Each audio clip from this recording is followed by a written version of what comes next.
ನೋಡ್ರಿ S S C ಒಳಗಡೆ ಏನಪ್ಪ ಅಂತಂದು ಹೇಳಿದ್ರೆ ಟೋಟಲ್ ಆಗಿ ಸ್ಟ್ಯಾಟಿಕ್ ಜಿ ಕೆಯಿಂದ ಆಲ್ಮೋಸ್ಟ್ ಅಂತಂದು ಹೇಳಿದ್ರೆ ಸ್ಟ್ಯಾಟಿಕ್ ಜಿ ಕೆಯಿಂದ ಕ್ವಶನ್ಸ್ಗಳು ಎಷ್ಟು ಬರ್ತಾವೆ ಅಂತಂದು ಹೇಳಿದ್ರೆ ಒಂದು ಭಾಳ ಏನು ಬರೋಂಗಿಲ್ಲ. ಇವಾಗ ನೋಡ್ರಿ ಡೈರೆಕ್ಟಾಗಿ ಹಿಸ್ಟ್ರಿ ಆಗಿರ್ಬೋದು, ಜಿಯೋಗ್ರಫಿ ಆಗಿರ್ಬೋದು, ಬಟ್ ಅದರ ಅಪ್ಲಿಕೇಶನ್ ಲೆವೆಲ್ ಸ್ವಲ್ಪ ಬರ್ತಾವೆ. ಟೋಟಲ್ ಆಗಿ 10 ರಿಂದ 12 ಕ್ವಶನ್ಸ್ಗಳು ನಿಮಗೆ ಸ್ಟ್ಯಾಟಿಕ್ ಜಿ ಕೆಯಿಂದ ಬಂದರೆ ಅಂದರೆ ಸಬ್ಜೆಕ್ಟ್ಗಳಿಂದ ಬಂದರೆ, ಉಳಿದಿರೋ ಕ್ವಶನ್ಸ್ಗಳೇನಪ್ಪ ಅಂತಂದು ಹೇಳಿದ್ರೆ ಕರೆಂಟ್ ಅಫೇರ್ಸ್ ಮೇಲೆ ಬಂದಿರ್ತಾವೆ. ನಿಮ್ಗೊಂದೊಂದು ಟೈಮ್ ಕರೆಂಟ್ ಅಫೇರ್ಸ್ ಗೊತ್ತಿಲ್ಲ ಅಂದ್ರೂ ಕೂಡ ಒಂದು ಸ್ವಲ್ಪ ನೋಡಿಕೊಂಡು ಕ್ವಶನನ್ನು ನೋಡಿ ಆಪ್ಷನ್ಸ್ಗಳನ್ನ ನೋಡಿ ಕರೆಕ್ಟ್ ಆನ್ಸರ್ಸ್ಗಳನ್ನ ಹಾಕೋ ಲೆವೆಲ್ಗೆ ನೀವು ಪ್ರಾಕ್ಟೀಸ್ ಮಾಡಬೇಕು. ನೋಡಿರಿ ಫಸ್ಟ್ ಕ್ವಶನು ಸೊ ಇದನ್ನು ಓದ್ರಿ, ನಿಮ್ಗೆ ಏನು ಅನಿಸುತ್ತೆ ನೋಡಿರಿ, ಆಮೇಲೆ ನೆಕ್ಸ್ಟ್ ಏನಪ್ಪ ಅಂತಂದು ಹೇಳಿದ್ರೆ ನನಗೆ ಆನ್ಸರ್ ಹೇಳ್ರಿ. ಸುಮ್ಮನೆ ಏನೋ ಒಂದು ಹೇಳಕ್ಕೆ ಹೋಗ್ಬೇಡ್ರಿ, ಏನೋ ನೋಡಿದ ತಕ್ಷಣ ಓಕೆ ಇದು ಅಂತಂದು ಹೇಳ್ಬಿಟ್ಟು ಅರ್ಥ ಮಾಡ್ಕೊಳ್ರಿ. ನೋಡೋಣ ಹಾಗಂದ್ರೇನು, ರಫ್ತುಗಳು ಆಮದುಗಳಿಗಿಂತ ಹೆಚ್ಚಾದಾಗ ಅದನ್ನು ಡ್ಯಾಶ್ ಡ್ಯಾಶ್ ಪರಿಸ್ಥಿತಿ ಅಂತ ಕರೀತಾರ ಅಂತಂದೇಳಿ. ನೋಡ್ರಿ ನನ್ನ ಕ್ಲಾಸ್ಗಳು ಹೇಳಿದ ತಕ್ಷಣ ಜಾಸ್ತಿ ಜನ ಜಾಯಿನ್ ಆಗ್ರಿ, ನಿಮ್ಗೆ ಯೂಸು, ಇಲ್ಲಾಂದ್ರೆ ಲಾಸ್ ಆಗುತ್ತೆ. ನೋಡ್ರಿ ಮೊದಲು ಹೇಳ್ರಿ ರಫ್ತು ಅಂದರೆ ಏನು. ಈ ಕ್ವಶನನ್ನು ಅರ್ಥ ಮಾಡ್ಕೊಳಕ್ಕಾಗಲಿಲ್ಲ ಅಂತಂದು ಹೇಳಿದ್ರೆ ಫಸ್ಟ್ ಹೇಳ್ರಿ ರಫ್ತು ಅಂದರೆ ಏನು. ಇಂಪೋರ್ಟ್ ಆ್ಯಂಡ್ ಎಕ್ಸ್ಪೋರ್ಟ್ ಅಂತಂದು ಹೇಳ್ತೀವಲ್ಲ, ರಫ್ತು ಅಂದರೆ ಏನು.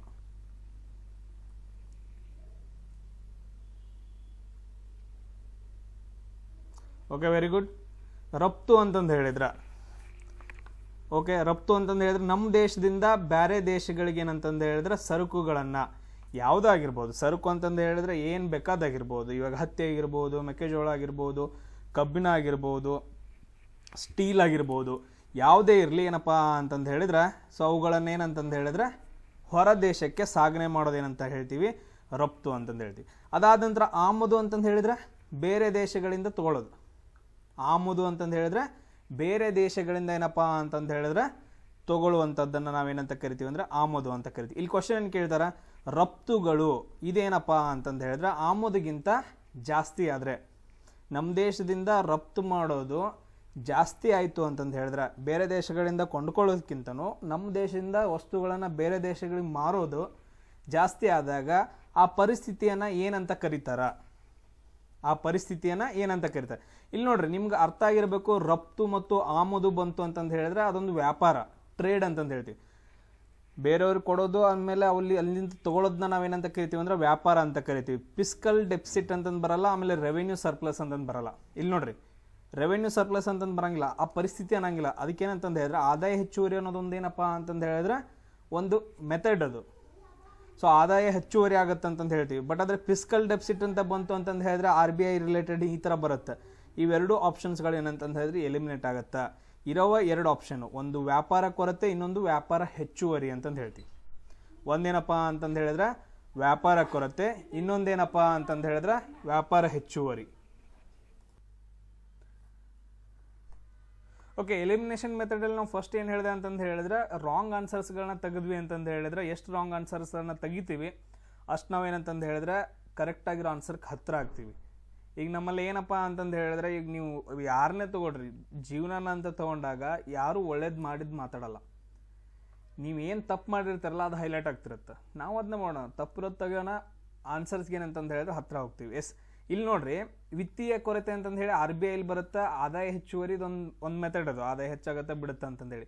ಬಟ್ ಅದರ ಆಮದು ರಫ್ತು ಅಂತ ಮಾತಾಡುವಾಗ ನಾವು ಯಾವುದ್ರ ಬಗ್ಗೆ ಮಾತಾಡ್ತಿದ್ವಿ, ವ್ಯಾಪಾರದ ಬಗ್ಗೆ. ಅಂದ್ರೆ ಈ 2 ಆಪ್ಷನ್ಸ್ಗಳಷ್ಟೇ ಬರ್ತಾವ. ಇಲ್ಲಿ ನೋಡ್ರಿ ಒಂದು ದೇಶದ ವ್ಯಾಪಾರ ನಡಿಬೇಕಂತಂದು ಹೇಳಿದ್ರೆ, ಈಗ ನೀವು ಹೇಳ್ರಿ ನಿಮ್ಮ ಮನೆ ಒಳಗಡೆ ನೀವು ಹೊರಗಡೆಯಿಂದ ತಂದರೆ, ಹೊರಗಡೆಯಿಂದ ಏನು ಎಲ್ಲ ಸಾಮಾನುಗಳನ್ನು ಹೊರಗಡೆಯಿಂದ ತಂದ್ರಿ ಅಂತಂದು ಹೇಳಿದ್ರೆ ಸೊ ಜೀವನ ಚೆನ್ನಾಗಿರುತ್ತೆ. ಅಥವಾ ನೀವು ಬೆಳೆದ್ಬಿಟ್ಟು ನಿಮ್ಮಿಂದ ಏನಂತಂದು ಹೇಳಿದ್ರೆ ಹೊರಗಡೆ ಮಾರುಕಟ್ಟೆಗೆ ಹೋಗ್ಬಿಟ್ಟು ಸೇಲ್ ಮಾಡಿ ಇದು ಮಾಡಿದರೆ ನಿಮ್ದು ಆರ್ಥಿಕ ವ್ಯವಸ್ಥೆ ಚೆನ್ನಾಗಿರುತ್ತಾ? ಯಾವ್ದು ಚೆನ್ನಾಗಿರುತ್ತಾ? ಸೊ ಬೇರೆ ಕಡೆಯಿಂದ ತಂದ್ರಿ ಅಂತಂದು ಹೇಳಿದ್ರೆ ಚೆನ್ನಾಗಿರಂಗಿಲ್ಲ. So ಕಾಣಿಸ್ತಿಲ್ವಾ?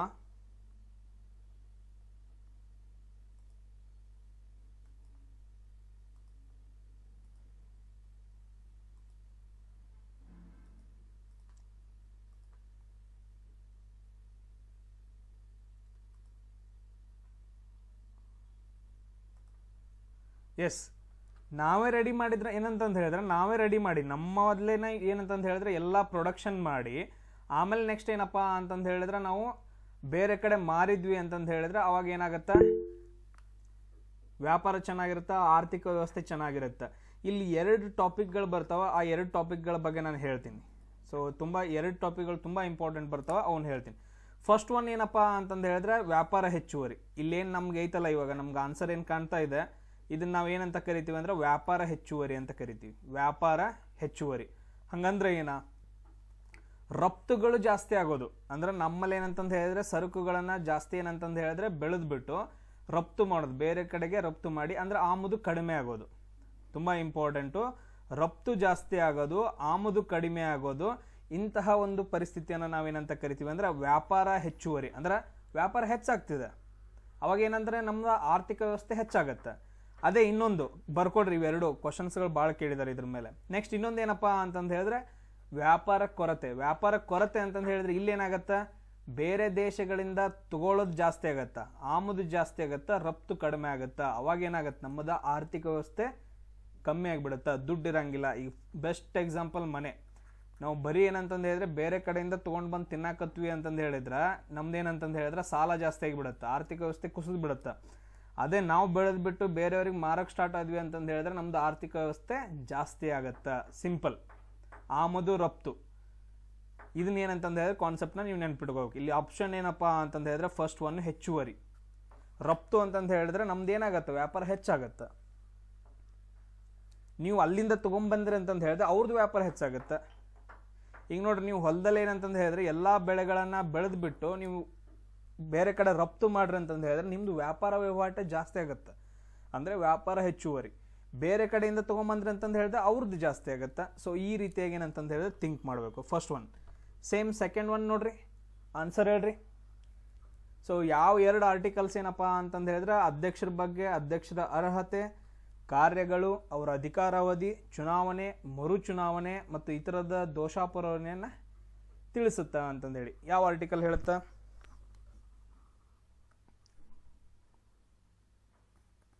S, article. Very good. So ಇಲ್ಲೇನಪ್ಪ ಅಂತಂದು ಹೇಳಿದ್ರೆ ಆರ್ಟಿಕಲ್ 52 ಮತ್ತು 62 ಏನಂತಂದು ಹೇಳಿದ್ರೆ ತುಂಬ ಇಂಪಾರ್ಟೆಂಟ್ ಆಗ್ತವೆ. ಸೊ ಆರ್ಟಿಕಲ್ 52 ಮತ್ತು 62 ಏನಂತಂದು ಹೇಳಿದ್ರೆ ತುಂಬ ಇಂಪಾರ್ಟೆಂಟ್ ಆಗ್ತವೆ. ಸಿಂಪಲ್. ಇಲ್ಲಿ ಎಲಿಮಿನೇಷನ್ ಮೆಥಡ್ ಹೆಂಗೆ ಮಾಡ್ತೀರಿ? ಇಲ್ಲಿ ನೋಡ್ರಿ, ಎಲಿಮಿನೇಷನ್ ಮೆಥಡ್ ಹೆಂಗೆ ಮಾಡ್ತೀರಿ? ಎಲ್ಲರೂ ಆನ್ಸರ್ ಹೇಳಿದ್ರಿ. ಎಲಿಮಿನೇಷನ್ ಮೆಥಡ್ ಹೆಂಗೆ ಮಾಡೋದಾ? ಸರ್ ನಮ್ಗೆ 52, 62 ಆನ್ಸರ್ ಗೊತ್ತಿಲ್ಲ, ನಮ್ಗೆ ಏನೂ ಗೊತ್ತಿಲ್ಲ. ಸರ್ 19 ಅಲ್ಲ. Very good, very good. 19 ಏನಂತಂದು ಹೇಳಿದ್ರೆ ರಾಷ್ಟ್ರಪತಿ ಬಗ್ಗೆ ಬರೋದೇ ಇಲ್ಲ. ರಾಷ್ಟ್ರಪತಿ ಮೂಲಭೂತ ಹಕ್ಕು, ಈ ಆಪ್ಷನ್ ಆಗಂಗಿಲ್ಲ.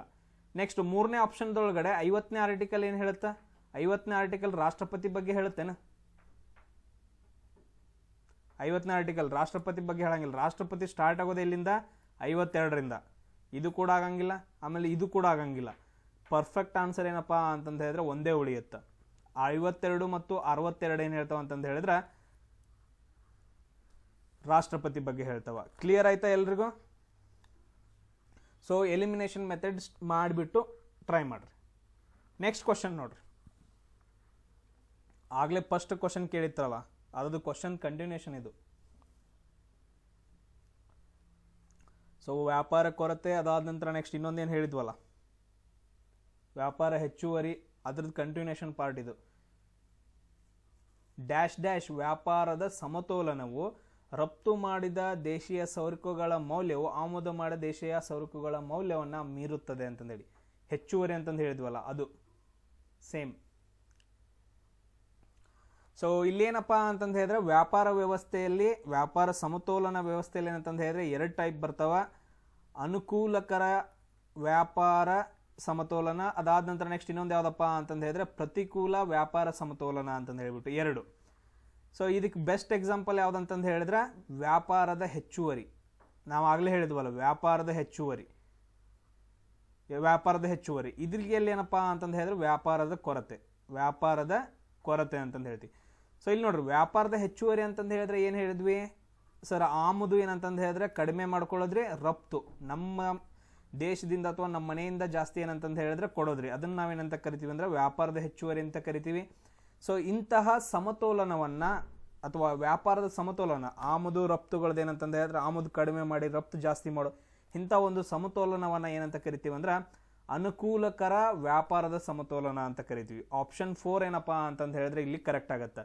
ಇಲ್ಲಿ ವ್ಯಾಪಾರದ ಬಗ್ಗೆ ಮಾತಾಡಕತ್ತಾರ, ಬಡ ವ್ಯಾಪಾರದ ಸಮತೋಲನ ಆಗತ್ತೇನ್ರಿ? ನೋಡ್ರಿ, ಅದು ಬರಂಗಿಲ್ಲ. ಅನ್ಡಿಸೈರೇಬಲ್ ಅನಪೇಕ್ಷಿತ, ಅದು ವರ್ಡ ಬರಂಗಿಲ್ಲ. ಇಲ್ಲಿ ಉಳಿದಿದ್ದ 2 ಆಪ್ಷನ್ನು, ಪ್ರತಿಕೂಲ, ಅನುಕೂಲ ಅಂತಂದು ಹೇಳ್ಬಿಟ್ಟು. ಸೊ ಇದರಲ್ಲಿ ಅನುಕೂಲ ಅಂತ ಹೇಳ್ತೀವಿ. ಇಲ್ಲಿ ವ್ಯಾಪಾರದ ಕೊರತೆ ಅಂತ ಬಂದಾಗ ಏನಾಗತ್ತಾ, ಆಮದು ಜಾಸ್ತಿ ಆಗತ್ತಾ, ರಫ್ತು ಕಡಿಮೆ ಆಗತ್ತಾ, ಅವಾಗ ನಮ್ದು ಆರ್ಥಿಕ ವ್ಯವಸ್ಥೆ ಸಂಕಷ್ಟಕ್ಕೆ ಹೋಗುತ್ತಾ, ಅದನ್ನ ನಾವು ಪ್ರತಿಕೂಲ ಅಂತ ಕರಿತೀವಿ. ಪ್ರತಿಕೂಲ ವ್ಯಾಪಾರದ ಸಮತೋಲನ ಅಂತಂದೇಳಿ ಈ ಟಾಪಿಕ್ ಅನ್ನ ನೋಡ್ಕೊಡ್ರಿ. ನೆಕ್ಸ್ಟ್ ಕ್ವಶನ್ ನೋಡ್ರಿ, 4th ಆಪ್ಷನ್ ಕರೆಕ್ಟ್ ಅಲ್ಲಿ. ನೆಕ್ಸ್ಟ್ ಕ್ವಶನ್,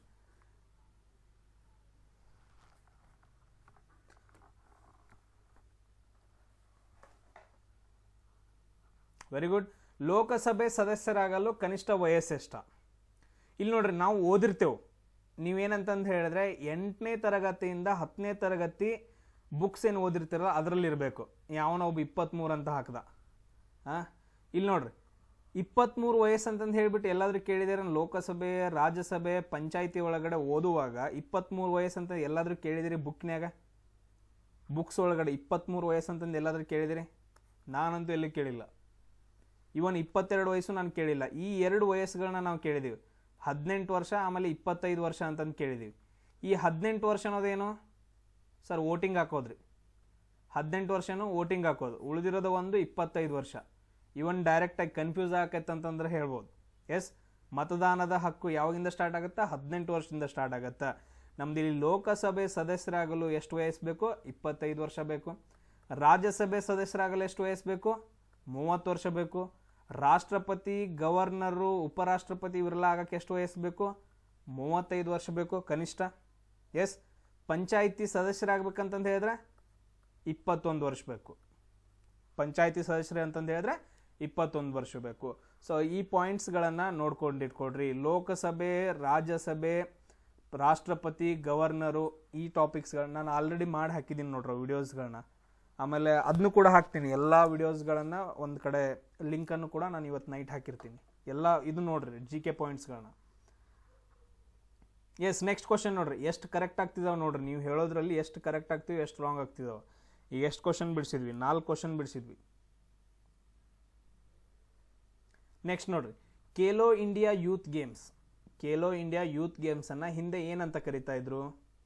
ಇದನ್ನ ನೋಡ್ರಿ, ಇದು ಯಾರಾದರೂ ತಪ್ಪು ಹೇಳಿದ್ರೆ ನಿಮ್ಮದು ತಪ್ಪುಗಳಪ್ಪ. ಯಾಕಂತಂದು ಹೇಳಿದ್ರೆ ನಾನು GK ವಿಡಿಯೋ ಮಾಡುವಾಗ, GK ಕ್ಲಾಸಸ್ಗಳನ್ನ ಹೇಳುವಾಗ ಅಥವಾ GK ವಿಡಿಯೋ ಮಾಡಿದಾಗ ಖೇಲೋ ಇಂಡಿಯಾ ಬಗ್ಗೆ, ಇವನ್ ನಾನು ಒಂದು ಕರೆಂಟ್ ಅಫೇರ್ಸ್ ಮಾಡುವಾಗ ಕೂಡ ಏನಂತಂದು ಹೇಳಿದ್ರೆ ಖೇಲೋ ಇಂಡಿಯಾ ಬಗ್ಗೆ ನಾನು ಹೇಳಿದ್ದೀನಿ. ಅದನ್ನು ಓದ್ಕೊಡ್ರಿ, ಜಾಸ್ತಿ ಕೇಳ್ತಾರ ಕ್ವಶನ್ಸ್ಗಳನ್ನ ಅಂತಲೂ ಹೇಳಿದ್ದೀನಿ. ಖೇಲೋ ಇಂಡಿಯಾ ಯೂತ್ ಗೇಮ್ಸನ್ನು ಹಿಂದೆ ಏನಂತ ಕರಿತಾ ಇದ್ರು? ಸೊ ಖೇಲೋ ಇಂಡಿಯಾ ಗೇಮ್ಸನ್ನು ಏನಂತಂದು ಹೇಳಿದ್ರೆ 17ರಿಂದ 21 ವರ್ಷದೊಳಗಡೆ ಆಡ್ತಾರೆ ಇದನ್ನು. ಸೊ ಇದನ್ನ ಏನಂತ ಕರೀತಾರೆ ಅಂತಂದು ಹೇಳಿದ್ರೆ ಖೇಲೋ ಇಂಡಿಯಾ ಸ್ಕೂಲ್ ಗೇಮ್ಸ್ ಅಂತ ಕರಿತಾ ಇದ್ರು. ಮೊದಲು ಏನಂತ ಕರಿತಾ ಇದ್ರು? ಚಿಕ್ಕ ಮಕ್ಕಳು, ಸ್ಕೂಲ್ ಮಕ್ಕಳು ಆಡುವಂತಹ ಗೇಮ್ ಇದು, ಖೇಲೋ ಇಂಡಿಯಾ ಸ್ಕೂಲ್ ಗೇಮ್ಸ್. ಅದನ್ನ ಏನು ಮಾಡಿದ್ರು ಅಂತಂದು ಹೇಳಿದ್ರೆ ಚೇಂಜ್ ಮಾಡಿ ಖೇಲೋ ಇಂಡಿಯಾ ಯೂತ್ ಗೇಮ್ಸ್ ಅಂತಂದು ಕರೀತಾರ. ಕರೆಂಟ್ ಅಫೇರ್ಸಲ್ಲಿ ಹೇಳಿದೀನಿ ನಿಮ್ಗೆ, ಖೇಲೋ ಇಂಡಿಯಾ ಯೂತ್ ಗೇಮ್ಸು 2024 ಎಲ್ಲಿ ನಡೆಯಾಯ್ತು ಅಂದ್ರೆ ತಮಿಳುನಾಡದೊಳಗಡೆ ನಡೆಯಾಯ್ತು. ಜನವರಿ ಆಲ್ರೆಡಿ ಸ್ಟಾರ್ಟ್ ಆಗಿತ್ತು ಅನ್ಕೊಂತೀನಿ ತಮಿಳುನಾಡದಲ್ಲಿ.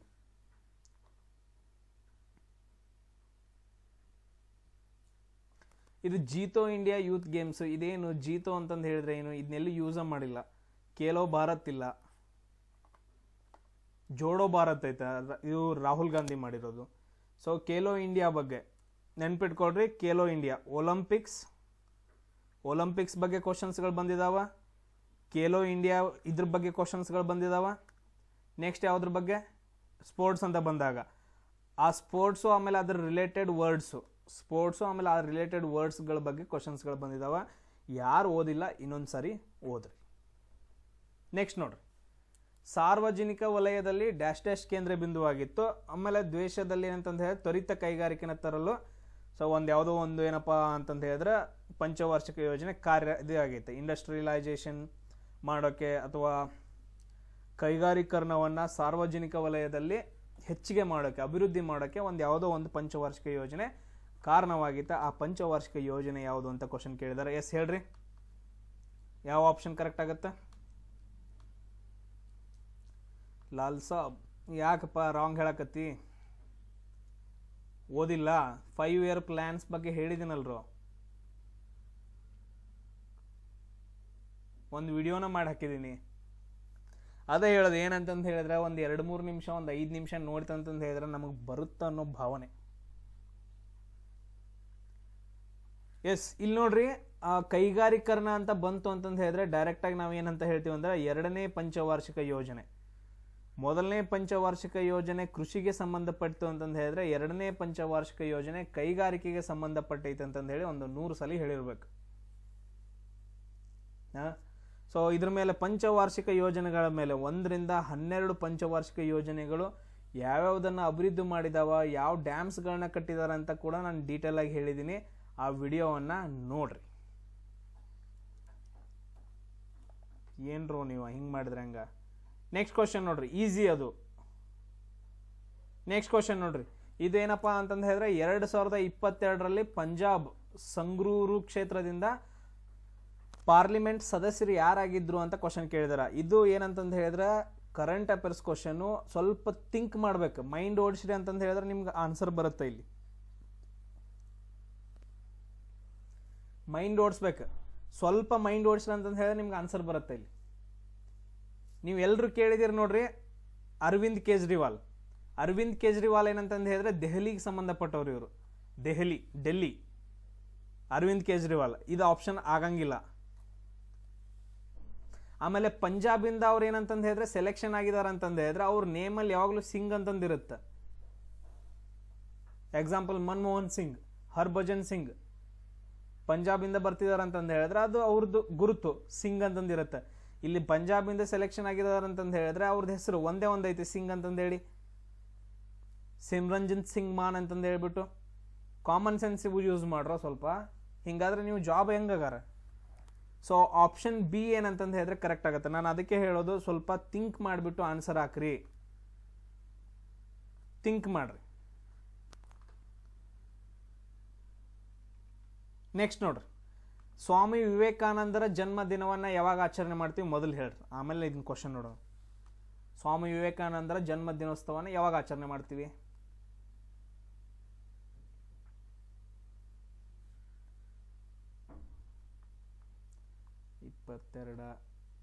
Next. So very good. So ಜನವರಿ 12 ನಾವು ಏನಂತ ಆಚರಣೆ ಮಾಡ್ತೀವಪ್ಪ ಅಂತಂದು ಹೇಳಿದ್ರೆ ಸ್ವಾಮಿ ವಿವೇಕಾನಂದರ ಜನ್ಮ ದಿನ ಅಂತಂದು ಹೇಳಿ ಆಚರಣೆ ಮಾಡ್ತೀವಿ. ಆ ದಿನವನ್ನ ಏನಂತ ಆಚರಣೆ ಮಾಡ್ತೀವಿ ಅಂತಂದು ಹೇಳಿದ್ರೆ ಯುವ ದಿನ ಅಂತ ಆಚರಣೆ ಮಾಡ್ತೀವಿ. ಏನಂತ ಆಚರಣೆ ಮಾಡ್ತೀವಿ? ಯುವ ದಿನ. ಅದಕ್ಕೋಸ್ಕರ ರಾಷ್ಟ್ರೀಯ ಯುವ ಉತ್ಸವ ಅಂತಂದು ಹೇಳಿ ಕೂಡ ಏನಂತಂದು ಹೇಳಿದ್ರೆ ಆಚರಣೆ ಮಾಡ್ತಾರೆ. ಸೊ ಅದನ್ನ ಅದ್ದೂರಿಯಾಗಿ 23ನೇದು ಅಂದ್ರೆ ಲಾಸ್ಟ್ 2023ರಲ್ಲಿ ಆಚರಣೆ ಮಾಡಿದ್ರು. ಎಲ್ಲಿ ಆಚರಣೆ ಮಾಡಿದಾರೆ ಅಂತ ಕ್ವಶನ್ ಕೇಳಿದಾರೆ. ಸೊ ಹೇಳ್ರಿ ನೋಡೋಣ, ಟ್ರೈ ಮಾಡ್ರಿ, ಎಲ್ಲಿ ಆಚರಣೆ ಮಾಡಿರ್ಬೋದು? ಮೇನ್ ಸಿಟಿ ಒಳಗಡೆ ಮಾಡಿರ್ತಾರ, ಮತ್ತೆಲ್ಲಿ ಮಾಡಿರ್ತಾರ? ದೆಹಲಿ ಒಳಗಡೆ ಮಾಡಂಗಿಲ್ಲಪ್ಪ. ದೆಹಲಿ ಒಳಗಡೆ ಏನು ಮಾಡ್ತಾರೋ ಜಸ್ಟ್ ಯಾವುದಾದ್ರೂ ಮೀಟಿಂಗ್ಗಳಾಗಿರ್ಬೋದು ಅಥವಾ ರಾಷ್ಟ್ರಪತಿ ಪ್ರಧಾನಮಂತ್ರಿ ಇವ್ರಿಗೆ ಸಂಬಂಧಿಸಿದ ಏನಾದರೂ ಮೀಟಿಂಗ್ಸ್ಗಳಾಗಿರ್ಬೋದು, ಅದನ್ನ ಮಾತ್ರ ಮಾಡ್ತಾರೆ. ಮುಂಬೈಯಲ್ಲಿ ಏನೂ ಇಲ್ಲ, ಷೇರು ಮಾರುಕಟ್ಟೆ ವ್ಯಾಪಾರಕ್ಕೆ ಸಂಬಂಧಪಟ್ಟಿರೋದಷ್ಟೇ. ಡೆಹ್ರಾಡೂನ್ ಅಂತೂ ಇಲ್ವೇ ಇಲ್ಲ. ಡೆಹ್ರಾಡೂನ್ ಅದೊಂದು ಏನಂತಂದು ಹೇಳಿದ್ರೆ ಪ್ರವಾಸಿ ಸ್ಥಾನ. ಸೊ ಲಕ್ನೋ ಸರಿ ಹೋಗುತ್ತೆ ಇಲ್ಲಿ. ಲಕ್ನೋ ಕರೆಕ್ಟ್ ಆನ್ಸರ್ ಏನಪ್ಪಾ ಅಂತಂದು ಹೇಳಿದ್ರೆ ಲಕ್ನೋದಲ್ಲಿ. ಅದು ಯಾರು ನೀವು ನೋಡಿರ್ಬೋದು, ಸ್ವಾಮಿ ವಿವೇಕಾನಂದರು. ಇವರು ಯಾರಪ್ಪ ಅಂತಂದು ಹೇಳಿದ್ರೆ ಒಬ್ರು ಸನ್ಯಾಸಿ. ಉತ್ತರ ಪ್ರದೇಶದ CM ಯಾರಿದ್ದಾರೆ? ಯೋಗಿ ಆದಿತ್ಯನಾಥ್ ಜಿ, ಅವರು ಕೂಡ ಒಬ್ರು ಸನ್ಯಾಸಿ. ಸೊ ಇಂಥವೆಲ್ಲ ಮಾಡೋದು ಯಾರು? ಅವರೇ. ಬೇರೆ ಯಾರು ಮಾಡ್ತಾರೋ? ಬೇರೆ ಯಾವುದ್ರವ್ರು ಮಾಡಂಗಿಲ್ಲ. ಕರ್ನಾಟಕದಾರ, ತಮಿಳ್ನಾಡ್ದಾರ ಬರೀ ಇವರು ಅಲ್ಲಿ ರಾಜಕೀಯ ಮಾಡ್ದೆ ಇಲ್ಲಿ ರಾಜಕೀಯ ಮಾಡ್ದೆ ಅಂತಾನೆ ಹೋಗ್ತಿರ್ತಾರೆ. ಸ್ವಲ್ಪ ನೋಡ್ಕೊಂಡು ಏನಂತಂದು ಹೇಳಿದ್ರೆ ಆನ್ಸರ್ಸ್ಗಳನ್ನ ಹಾಕ್ರಿ. ನೆಕ್ಸ್ಟ್ ನೋಡೋಣ. ಇದು ಏಪ್ರಿಲ್ 2022ರಲ್ಲಿ ದೆಹಲಿಯ ಮುಖ್ಯ ಕಾರ್ಯದರ್ಶಿ ಯಾರಾಗಿದ್ರು ಅಂತಂದು ಹೇಳಿ. ಎಸ್,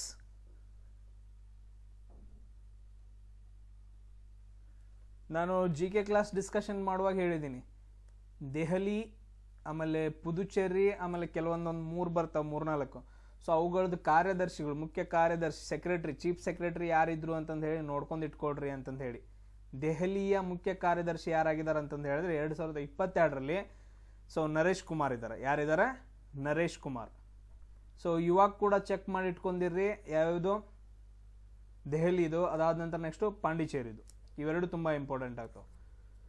ಆಮೇಲೆ ಗವರ್ನರ್ಸ್ಗಳು ಇಂಪಾರ್ಟೆಂಟ್ ಆಗ್ತಾರೆ. ನೆಕ್ಸ್ಟ್ ನೋಡ್ರಿ, ಇಷ್ಟು ದೊಡ್ಡದು ಕ್ವಶನ್ ಐತೆ, ಈಸಿಯಾಗಿ ಆನ್ಸರ್ ಹೇಳ್ಬೋದು. ಹುಕ್ಸ್ ಲಾ ಅಂತಂದೈತೆ, ಜೂಲ್ಸ್ ಲಾ ಅಂತಂದೈತೆ, ಜೌಲ್ಸ್ ಲಾ, ಆಮೇಲೆ ಕುಲಾಮ್ಸ್ ಲಾ ಅಂತಂದೈತೆ, ಪ್ಯಾರಡೈ ಲಾ ಅಂತಂದೈತೆ. ಈಸಿಯಾಗಿ ಹೇಳ್ಬೋದು. ಹೀಟ್ ಅಂತಂದು ಬರುತ್ತೆ. ಹೀಟದ್ದು ಯಾರಾದರೂ ಏಕಮಾನ ಹೇಳ್ತೀರಾ, ಯಾವ್ದ್ರಲ್ಲಿ ಅಳಿತಾರ ಅಂತಂದೇಳಿ? ಹೀಟನ್ನು ಯಾವ್ದ್ರಲ್ಲಿ ಅಳಿತಾರ?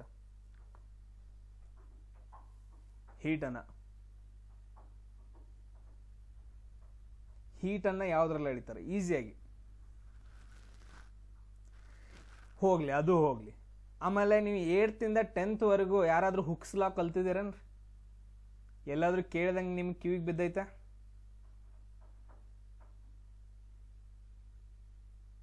ಹುಕ್ಸ್ ಲಾ ಯಾರಿಗಾದ್ರೂ ಕೇಳಿದ್ದೈತಾ? ನಾನಂತೂ ಕಲ್ತಿಲ್ಲಪ್ಪ. ಸೊ ಇದು ಆಪ್ಷನ್ ಆಗಂಗಿಲ್ಲ.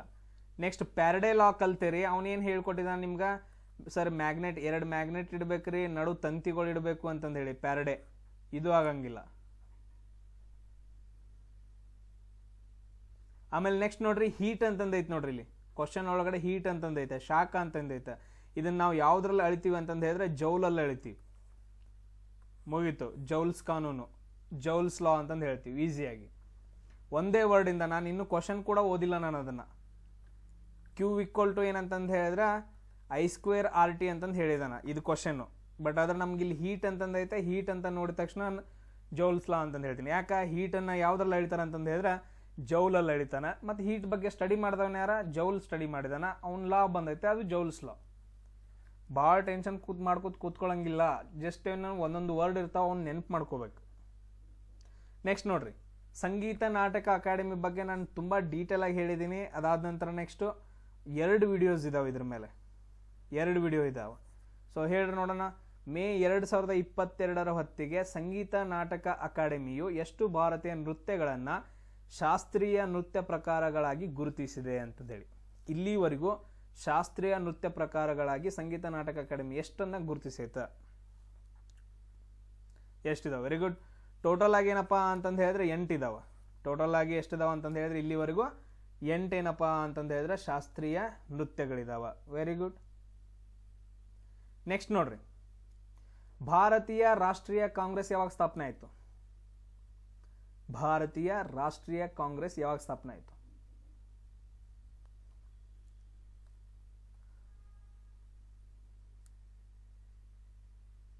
ನಿಮ್ಮ ಬುಕ್ನಾಗ ಕೇಳಿರುವಂತಹ ಮೇನ್ ವರ್ಷ ಯಾವುದು? ಬುಕ್ಸಲ್ಲಿ ಕೇಳಿರೋದು. ಬುಕ್ಸಲ್ಲಿ ನೀವು ಕೇಳಲಿಲ್ಲ ಅಂತಂದು ಹೇಳಿದ್ರೆ ಅವುಗಳನ್ನ ಎಲಿಮಿನೇಷನ್ ಮಾಡೋದಷ್ಟೇ. ಯಾವ್ಯಾವ ಕೇಳಿದಿರಿ? 1773 ಕೇಳಿವ್ರಿ ಸರ್, 1813 ಕೇಳಿವ್ರಿ, 1833, 1800 ನೆಕ್ಸ್ಟ್ ಯಾವ್ದು ಕೇಳಿದ್ರಿ? 1853 ರೀ, 1828 ಕೇಳಿದೀವಿ. ಯಾವ್ಯಾವ ಇಸ್ವಿಗಳನ್ನ ಕೇಳಿದಾರಲ್ಲ ಉಳ್ದೆಲ್ಲ ಡಿಲೀಟ್ ಮಾಡ್ಕೊಂತ ಹೋಗೋದು. ಸೊ 1885 ಏನಪ್ಪ ಅಂತಂದು ಹೇಳಿದ್ರೆ ಇಂಡಿಯನ್ ನ್ಯಾಷನಲ್ ಕಾಂಗ್ರೆಸ್ ಸ್ಟಾರ್ಟ್ ಆಗುತ್ತೆ. ಅದಾದ ನಂತರ ನೆಕ್ಸ್ಟ್ ಅದನ್ನು ಸ್ಟಾರ್ಟ್ ಮಾಡಿದವ್ರು ಯಾರಪ್ಪ ಅಂತಂದು ಹೇಳಿದ್ರೆ ಎ.ಓ. ಹ್ಯೂಮ್ ಅಂತಂದು ಹೇಳ್ಬಿಟ್ಟು ಅದನ್ನು ಸ್ಟಾರ್ಟ್ ಮಾಡ್ತಾರೆ. ಆಮೇಲೆ ಫಸ್ಟ್ ಟೈಮ್ ಏನಂತಂದು ಹೇಳಿದ್ರೆ ಸೊ ಕಾಂಗ್ರೆಸ್ ಅಧಿವೇಶನ ನಡೆಯುತ್ತಾ, ಅದರದ್ದು ಅಧ್ಯಕ್ಷರು ಯಾರಿರ್ತಾರೆ ಅಂದ್ರೆ WC ಬ್ಯಾನರ್ಜಿ ಅವರು ಇರ್ತಾರೆ. ಮೊದಲು ಅದು ಪುಣೆ ಒಳಗೆ ನಡಿಬೇಕಂತಂದು ಹೇಳಿರುತ್ತೆ. ಬಟ್ ಅದರಲ್ಲಿ ಫ್ಲೇಗ್ ರೋಗ ಬರೋದ್ರಿಂದ ಅದನ್ನು ಮುಂಬೈಗೆ ಟ್ರಾನ್ಸ್ಫರ್ ಮಾಡ್ತಾರೆ. ಸೊ ಮುಂಬೈಯಲ್ಲಿ ನಡೆದಿರುವಂತಹ ಮೊದಲ ಕಾಂಗ್ರೆಸ್ ಅಧಿವೇಶನದ ಅಧ್ಯಕ್ಷರು WC ಬ್ಯಾನರ್ಜಿ. ಕ್ಲಿಯರ್ ಎಲ್ರಿಗೂ? ನೋಡ್ರಿ ಎಷ್ಟು ಕ್ವಶನ್ಸ್ಗಳಾದವು ಇಲ್ಲಿವರೆಗೂ, ಎಷ್ಟು ನೀವು ಮಾರ್ಕ್ಸ್ ತೊಗೊಂಡಿರಿ? ಟೋಟಲ್ ಆಗಿ 12 ಆದವು. ನೆಕ್ಸ್ಟ್ ನೋಡ್ರಿ, ಡ್ಯಾಶ್ ವಯಸ್ಸಿನಲ್ಲಿ ಮಹಾವೀರ ಮನೆಯನ್ನ ತೊರೆದು ಜ್ಞಾನೋದಯಕ್ಕಾಗಿ ಕಾಡಿನಲ್ಲಿ ಹೋದ. ಜ್ಞಾನೋದಯಕ್ಕಾಗಿ ಏನಂತಂದು ಹೇಳಿದ್ರೆ ಮನೆ ಬಿಟ್ಟು ಹೋಗ್ತಾನ. ಯಾವ ವರ್ಷ? ಮಹಾವೀರ.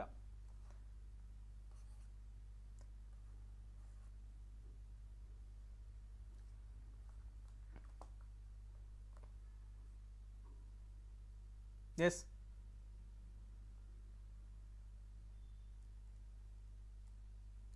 ಸೊ ಮಹಾವೀರ ಯಾವಾಗ ಹೋಗ್ತಾನಪ್ಪ ಅಂತಂದು ಹೇಳಿದ್ರೆ 30ನೇ ವಯಸ್ಸಿನಲ್ಲಿ. 30ನೇ ವಯಸ್ಸಿನಲ್ಲಿ ಏನಂತಂದು ಹೇಳಿದ್ರೆ ಮನೆಯನ್ನ ತೊರೆದು ಜ್ಞಾನೋದಯಕ್ಕಾಗಿ ಹೊರಡ್ತಾನ. ಸೇಮ್ ಅದೇ ಥರ ಗೌತಮ ಬುದ್ಧ ಯಾವಾಗ ಹೊರಡ್ತಾನೆ ನೋಡ್ರಿ. ಸೊ ಆಲ್ಮೋಸ್ಟ್ ಸೇಮ್ ಏಜ್ ಐತೆ ಅವ್ರದ್ದಿಬ್ಬರದು. ಗೌತಮ ಬುದ್ಧ ಮತ್ತು ಮಹಾವೀರ ಇಬ್ರು ಬರ್ತಾರಪ್ಪ ಅದನ್ನು ಕೂಡ ನೀವು ನೆನ್ಪಿಟ್ಕೊಂಡಿಲ್ಲ. ನೆಕ್ಸ್ಟ್ ನೋಡ್ರಿ, ಇದು ಎಲ್ಲರೂ ರೈತರ ಮಕ್ಕಳಿದ್ದೀರಿ, ನೋಡೋಣ ಹೆಂಗೆ ಕರೆಕ್ಟಾಗಿ ಆನ್ಸರ್ ಹೇಳ್ತೀರ ಅಂತಂದೇಳಿ. ನಿಮ್ಗೆ ಯಾರಿಗೂ ಗೊತ್ತಿಲ್ಲ ಇದು ಕ್ವಶನ್, ಬಟ್ ಆದ್ರೆ ರೈತರ ಮಕ್ಕಳಿದ್ದೀರಿ, ಯಾವಾಗ ಆಚರಣೆ ಮಾಡ್ತಾರೆ ಹೇಳ್ರಿ. ಅರುಣಾಚಲ ಪ್ರದೇಶದಲ್ಲಿ ಕೃಷಿ ಹಬ್ಬವಾದ ಡ್ರೀ ಅಂತಂದು ಹೇಳ್ಬಿಟ್ಟು ಒಂದು ಕೃಷಿ ಹಬ್ಬ, ಇದನ್ನ ಯಾವ ತಿಂಗಳಿನಲ್ಲಿ ಆಚರಣೆ ಮಾಡ್ತಾರೆ ನೋಡ್ಕೊಂಡು ಹೇಳ್ರ, ಮತ್ತೆಲ್ಲರೂ ಬಯಸ್ಕೊಂಡ್ಬಿಡ್ತಾರೆ ನನ್ನ ಕಡೆ. ಇವತ್ತು ರೈತರ ಮಕ್ಕಳದೇ ರೀ, ಕೃಷಿ ಹಬ್ಬ ಯಾವಾಗ ಆಚರಣೆ ಮಾಡ್ತಾರೋ? ಬಿತ್ತನೆ ಮಾಡುವಾಗ ಆಚರಣೆ ಮಾಡ್ತಾರ. ಕೃಷಿ ಹಬ್ಬವನ್ನ ಯಾವಾಗ ಆಚರಣೆ ಮಾಡ್ತಾರ? ಬಿತ್ತನೆ ಮಾಡುವಾಗ ಆಚರಣೆ ಮಾಡ್ತಾರೆ. ಯಾವಾಗ ಬಿತ್ತನೆ ಮಾಡ್ತಾರೆ ನೀವು?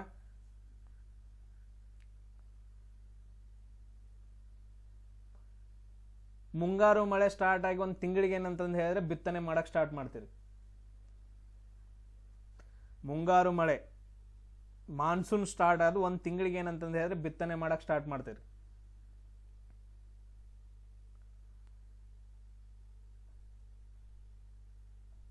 ಯಾರಿಗೂ ಗೊತ್ತಿಲ್ಲ, ರೈತರ ಮಕ್ಕಳಿದಿರಿ, ನಿಮಗೆ ಗೊತ್ತಿಲ್ಲ. ನೋಡ್ರಪ್ಪ, ಸೊ ಕೃಷಿ ಯಾವಾಗ ಬಿತ್ತನೆ ಯಾವಾಗ ಮಾಡಕ್ ಸ್ಟಾರ್ಟ್ ಮಾಡ್ತೀರಿ, ಆ ಟೈಮಲ್ಲಿ ಅರುಣಾಚಲ ಪ್ರದೇಶದಲ್ಲಿ ಕೃಷಿ ಹಬ್ಬವಾದ ಡ್ರೀ ಅನ್ನ ಆಚರಣೆ ಮಾಡ್ತಾರ. ನಮ್ಮಲ್ಲಿ ಭಾರತದಲ್ಲಿ ಮಾನ್ಸೂನ್ ಯಾವಾಗ ಸ್ಟಾರ್ಟ್ ಆಗತ್ತಪ್ಪ ಅಂತಂದು ಹೇಳಿದ್ರೆ ಜೂನಿಂದ ಸೆಪ್ಟೆಂಬರ್ವರೆಗೂ ಸ್ಟಾರ್ಟ್ ಆಗತ್ತೆ. ಒಂದು ತಿಂಗಳು ಮಳೆ ಆಗಿ ಎಲ್ಲ ಕಳೆ ತೆಗೆದ್ಬಿಟ್ಟು ಏನೇನೋ ಮಾಡ್ತಾರಲ್ಲ, ಹದ ಮಾಡಿಬಿಟ್ಟು ಭೂಮಿಯನ್ನ ಜುಲೈ ಮಂತಲ್ಲಿ ಏನೋ ಮಾಡ್ತಾರಪ್ಪ ಅಂತಂದು ಹೇಳಿದ್ರೆ ಬಿತ್ತನೆಗಳನ್ನು ಸ್ಟಾರ್ಟ್ ಮಾಡ್ತಾರೆ. ಈ ಟೈಮಲ್ಲಿ ಆಲ್ಮೋಸ್ಟ್ ಕೃಷಿ ಹಬ್ಬಗಳು ಬರ್ತಾವೆ ಬೇರೆ ಬೇರೆ ರಾಜ್ಯಗಳಲ್ಲಿ. ಅಂಥದ್ರಲ್ಲಿ ಒಂದು ಯಾವುದಂದ್ರೆ ಅರುಣಾಚಲ ಪ್ರದೇಶ ಜುಲೈಯಲ್ಲಿ ಏನಂತಂದು ಹೇಳಿದ್ರೆ ಕೃಷಿ ಹಬ್ಬವಾದ ಡ್ರೀ ಅನ್ನ ಆಚರಣೆ ಮಾಡ್ತಾರೆ. ಸ್ವಲ್ಪ ತಲೆಗೆ ಇಲ್ಲಿ ಕಾನ್ಸಂಟ್ರೇಷನ್ ಇಟ್ಕೊಂಡು ಮಾಡ್ರಿ. ಅಲ್ಲಿ ಸೈಡ್ ಯಾರೋ ಕೂತ್ಕೊಂಡಿದಾರ ಅಥವಾ ಯಾವುದೋ ನಿಮ್ಮ ಹುಡುಗಿ ಧ್ಯಾನದಾಗೆಲ್ಲ ಮಾಡಕ್ಕೆ ಹೋಗ್ಬೇಡ್ರಿ. ನೆಕ್ಸ್ಟ್ ನೋಡ್ರಿ, ನ್ಯೂಕ್ಲಿಯಸ್ ಅನ್ನು ಪರಮಾಣು ಪೊರೆಯಿಂದ ಡ್ಯಾಶ್ ಡ್ಯಾಶ್ ಬೇರ್ಪಡಿಸಲಾಗುತ್ತದೆ. ಇದಾದ್ರೂ ಹೇಳ್ರಿ ನೋಡೋಣ. ಜೀವಕೋಶ ಓದಿದಿರಿ, ಈ ಥರ ಏನಪ್ಪಾ ಅಂತಂದು ಹೇಳಿದ್ರೆ ಒಂದು ಡಯಾಗ್ರಾಮ್ ಹಾಕಿರ್ತೀರಿ. ಸರ್ ಇದು ಜೀವಕೋಶ, ಎಕ್ಸಾಕ್ಟಾಗಿ ಹೇಳ್ಬೇಕಂತಂದು ಹೇಳಿ ನೋಡ್ರಿ, ಓದಿ ಹೇಳ್ರಿ ನೋಡೋಣ. ಸೊ ಈ ಥರ ಏನಂತಂದು ಹೇಳಿದ್ರೆ ಜೀವಕೋಶ ಬರುತ್ತ, ನಡುವೆ ನ್ಯೂಕ್ಲಿಯಸ್ ಅಂತಂದಿರುತ್ತ. Very good. ವ್ಯಾಕ್ಯೂಲ್ ಅಂತಂದು ಹೇಳಿ, ಜೀನ್ ಅಂತಂದು ಹೇಳಿ, ಸೆಲ್, ಇದನ್ನ ಜೀವಕೋಶಕ್ಕೆ ಶೆಲ್ ಅಂತ ಕರಿತೀವಿ. Very good. ಸೈಟೋಪ್ಲಾಸ್ಮಾ ಏನ್ ಮಾಡತ್ತಪ್ಪ ಅಂತಂದು ಹೇಳಿದ್ರೆ, ಸೊ ನ್ಯೂಕ್ಲಿಯಸ್ ಪರಮಾಣು ಪೊರೆಯಿಂದ ಇದು ಮಾಡತ್ತೆ, ಬೇರ್ಪಡಿಸುತ್ತೆ. ಅದ್ರ ನಡುವೆ ಏನಂತಂದು ಹೇಳಿದ್ರೆ ಸೈಟೋಪ್ಲಾಸ್ಮಾ ಇರುತ್ತೆ. Very good. ನೆಕ್ಸ್ಟ್ ನೋಡ್ರಿ, ವಿಶ್ವರೂಪಂ ಚಿತ್ರ. ಇದು ಕಮಲ್ ಹಾಸನ್ ಅವರು ಮಾಡಿರುವಂತ ಒಂದು ಮೂವಿ, ವಿಶ್ವರೂಪಂ ಚಲನಚಿತ್ರ. ಥಿಂಕ್ ಮಾಡ್ರಿ. ವಿಶ್ವರೂಪಂ ಚಲನಚಿತ್ರದ ಅದೊಂದೇನಪ್ಪಾ ಅಂತಂದು ಹೇಳಿದ್ರೆ ರಾಷ್ಟ್ರೀಯ ಚಲನಚಿತ್ರ ಪ್ರಶಸ್ತಿಯನ್ನ ಏನಂತಂದು ಹೇಳಿದ್ರೆ ತಗೊಳತ್ತ. ಸೊ ಅದರಲ್ಲಿ ನೃತ್ಯ ಮಾಡ್ತಾರ. ವಿಶ್ವರೂಪಂ ಎಲ್ಲರೂ ನೋಡಿದಿರಿ, ಕಮಲ್ ಹಾಸನ್ದು. ಅವರೊಂದೇನಪ್ಪಾ ಅಂತಂದು ಹೇಳಿದ್ರೆ ನೃತ್ಯವನ್ನ ಕಲಿಸ್ತಾ ಇರ್ತಾರ. ಆ ನೃತ್ಯವನ್ನ ಏನಂತಂದು ಹೇಳಿದ್ರೆ ಅವ್ರಿಗೊಬ್ರು ಕಲಿಸಿರ್ತಾರ. ಸೊ ಆ ನೃತ್ಯ ಯಾವುದು ಅಂತಂದು ನಾನು ಹೇಳ್ತೀನಿ. ಕಥಕ್ ಅಂತಂದು ಹೇಳ್ಬಿಟ್ಟು, ಆ ಮೂವಿಯಲ್ಲಿರೋದು ಯಾವ್ದಂತಂದು ಹೇಳಿದ್ರೆ ಕಥಕ್ ಅಂತಂದು ಹೇಳ್ಬಿಟ್ಟು. ಇವಾಗ ಇದರಲ್ಲಿ ಕಥಕ್ ಫೇಮಸ್ ಯಾರಿದಾರ, ಅವ್ರೇನಂತಂದು ಹೇಳಿದ್ರೆ ಅವ್ರಿಗೆ ನೀಡಲಾಗತ್ತೆ ರಾಷ್ಟ್ರೀಯ ಚಲನಚಿತ್ರ ಪ್ರಶಸ್ತಿ ಅಂತ ಹೇಳಿ. Very good. Pandit Birju Maharaj. So best choreographer ಅಂತಂದು ಹೇಳ್ಬಿಟ್ಟು ಏನಂತಂದು ಹೇಳಿದ್ರೆ ಅವ್ರಿಗೆ ಕೊಡ್ತಾರೆ. ಸೊ ಕಮಲ್ ಹಾಸನ್ ಅವರಿಗೆ ಡ್ಯಾನ್ಸ್ ಅನ್ನ ಹೇಳ್ಕೊಟ್ಟಿರೋರು ಯಾರಪ್ಪ ಅಂತಂದು ಹೇಳಿದ್ರೆ ಪಂಡಿತ್ ಬಿರ್ಜು ಮಹಾರಾಜು. ಸೊ ಯಾವ ಡ್ಯಾನ್ಸ್ ಅನ್ನ ಹೇಳ್ಕೊಡ್ತಾರೆ ಅಂತಂದು ಹೇಳಿದ್ರೆ ಕಥಕ್ ಡ್ಯಾನ್ಸ್ ಅನ್ನ ಹೇಳ್ಕೊಡ್ತಾರ ವಿಶ್ವರೂಪಂ ಚಿತ್ರದಲ್ಲಿ.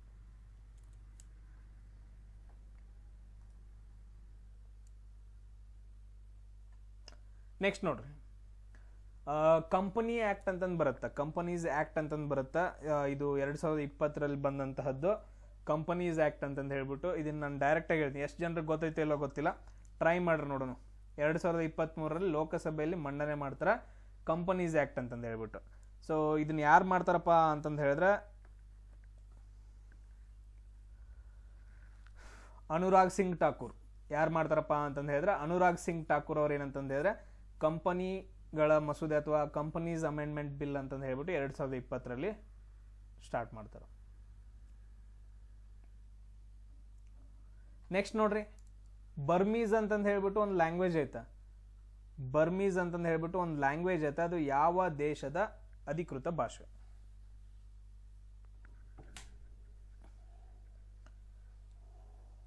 ಬರ್ಮೀಸ್.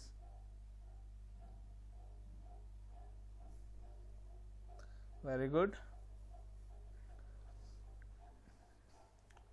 ಸೊ ನಾವು ಹಿಂದ್ಗಡೆ ಏನಪ್ಪ ಅಂತಂದು ಹೇಳಿದ್ರೆ ಬರ್ಮಾ ಅಂತ ಕರಿತಿದ್ದೀವಿ. ಬರ್ಮಾ ಅಂತಂದು ಹೇಳಿ ಯಾವುದನ್ನ ಕರಿತೀವಿ ಅಂತಂದು ಹೇಳಿದ್ರೆ ಮಯನ್ಮಾರ್ ಅನ್ನ ಕರಿತೀವಿ. ಯಾವುದನ್ನ? ಮಯನ್ಮಾರ್. ಬರ್ಮೀಸ್ ಅನ್ನೋ ಲ್ಯಾಂಗ್ವೇಜು ಯಾವ ದೇಶದಪ್ಪ ಅಂತಂದು ಹೇಳಿದ್ರೆ ಮಯನ್ಮಾರ್ ಒಳಗಡೆ. ನೇಪಾಳದೊಳಗಡೆ ನೇಪಾಳಿ ಭಾಷೆಯನ್ನ ಮಾತಾಡ್ತಾರ. ನೇಪಾಳ ಅಂತಂದು ಹೇಳಕತ್ತಿದ್ರು ಯಾರು?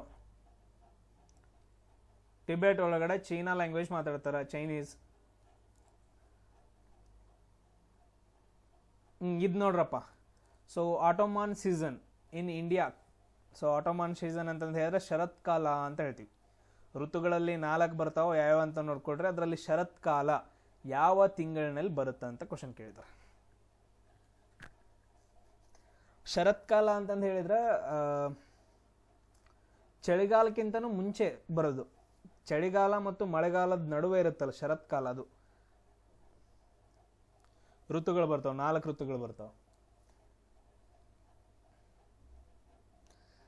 ಚಳಿಗಾಲ ಬೇರೆ, ಶರತ್ಕಾಲ ಬೇರೆ.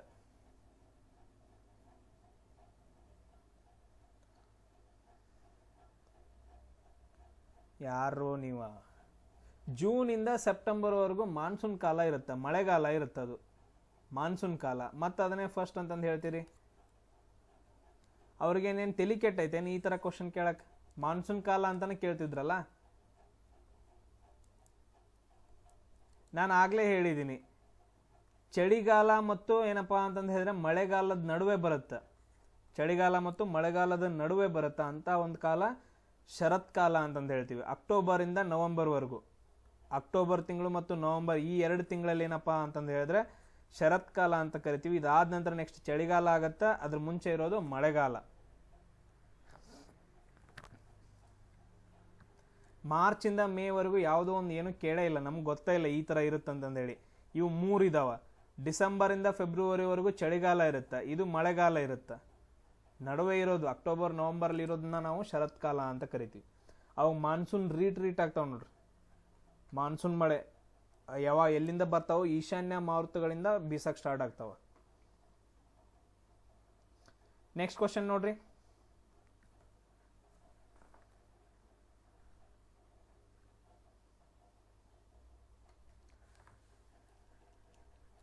ಸೊ ಯಾವುದೇ ಪ್ರದೇಶದ ಒತ್ತಡ ಮತ್ತು ಗಾಳಿಯ ವ್ಯವಸ್ಥೆ ಯಾವುದನ್ನ ಅವಲಂಬಿಸೈತೆ?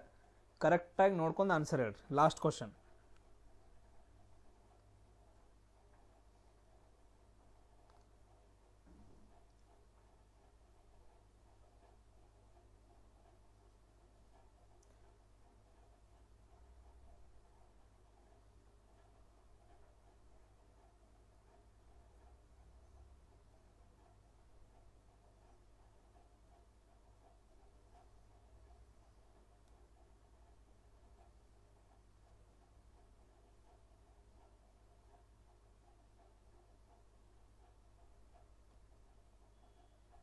ಎಸ್, ಒತ್ತಡ ಮತ್ತು ಗಾಳಿ.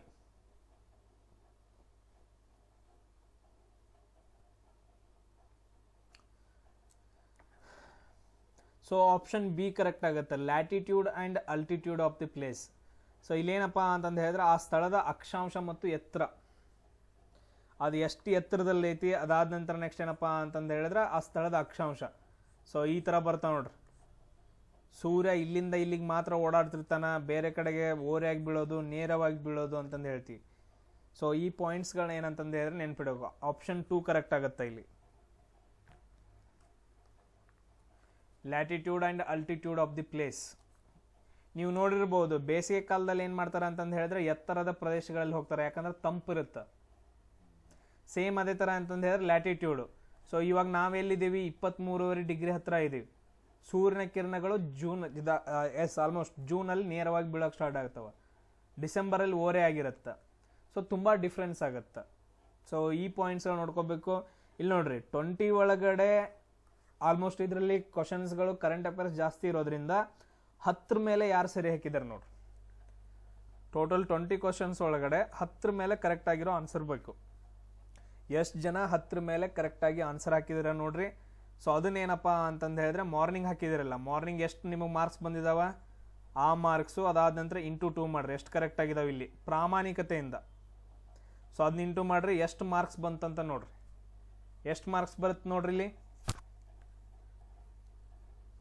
ನೆಕ್ಸ್ಟ್ ಏನಪ್ಪ ಅಂತಂದು ಹೇಳಿದ್ರೆ ಮೆಥಮೆಟಿಕ್ಸ್ ಸೆಕ್ಷನ್ ಮಾಡೋಣ. ಮೆಥಮೆಟಿಕ್ಸ್ ಸೆಕ್ಷನಲ್ಲಿ ನಿಮಗೆ ಮಾರ್ಕ್ಸ್ ಎಷ್ಟು ತೊಗೋಬೇಕಂತ ನೋಡೋಣ. ಸೊ ಅದನ್ನು ಸಾಲ್ವ್ ಮಾಡ್ಕೊಂಡು ತೊಗೋಣ. ಸೊ ಅದರಲ್ಲಿ ತೊಗೊಂಡ ನಂತರ ನಿಮಗೆ ಮಾರ್ಕ್ಸ್ ಎಷ್ಟು ಬರುತ್ತಂತ ನೋಡೋಣ. ಸೊ ಟೋಟಲ್ ಆಗಿ 3 ಸೆಕ್ಷನು ಸೇಮ್ ಇದೇ ರೀತಿಯಾಗಿ ನಾಳೆ ಕೂಡ ನಾನು ಕ್ಲಾಸ್ಗಳನ್ನ ತೊಗೊತೀನಿ 3 ಸೆಕ್ಷನ್ ಮೇಲೆ.